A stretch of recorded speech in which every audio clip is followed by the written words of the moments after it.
નમસ્કાર મિત્રો, ગુજરાતી વાર્તા સાંભળવા માટે આવ્યા છો। ચાલો આપણે વાર્તાની શરૂઆત કરી। વર્ષા શરૂ થઈ હતી। નર્મદા નદીના કાંઠે આવેલા નાનકડા ગામ ચિરાઈમાં મેઘધૂન રંગો છવાઈ ગયા હતા।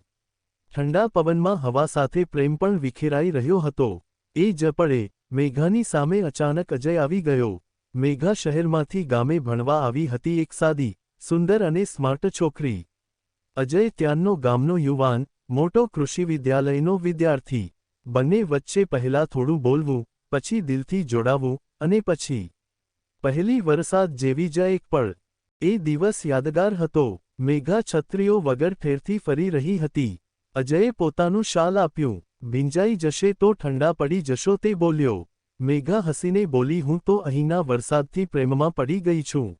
અજય નજર મળાવીને બોલ્યો, અને હું તારા અસ્તિત્વથી। સાંજ પડતી હતી। વરસાદ હજુ પણ વરસતો રહ્યો। મેઘાની આંખોમાં ભવિષ્યના સપનાઓ અને અજયના દિલમાં નવી શરૂઆતની આશા હતી।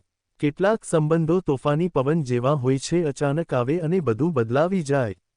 પરંતુ કેટલાક સંબંધો વરસાદ જેવા હોય છે, હળવે વરસે પણ દિલની જમીનને પલળાવી જાય। વરસાદ હવે શાંત થવા લાગ્યો હતો।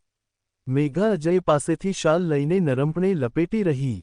કોઈક ક્ષણ માટે વાતાવરણ શાંત થયું, પણ દિલની અંદર તો તોફાન હલચલમાં હતું। આ તો હમણાં થતી શરૂઆત છે, અજય નરમ અવાજે બોલ્યો।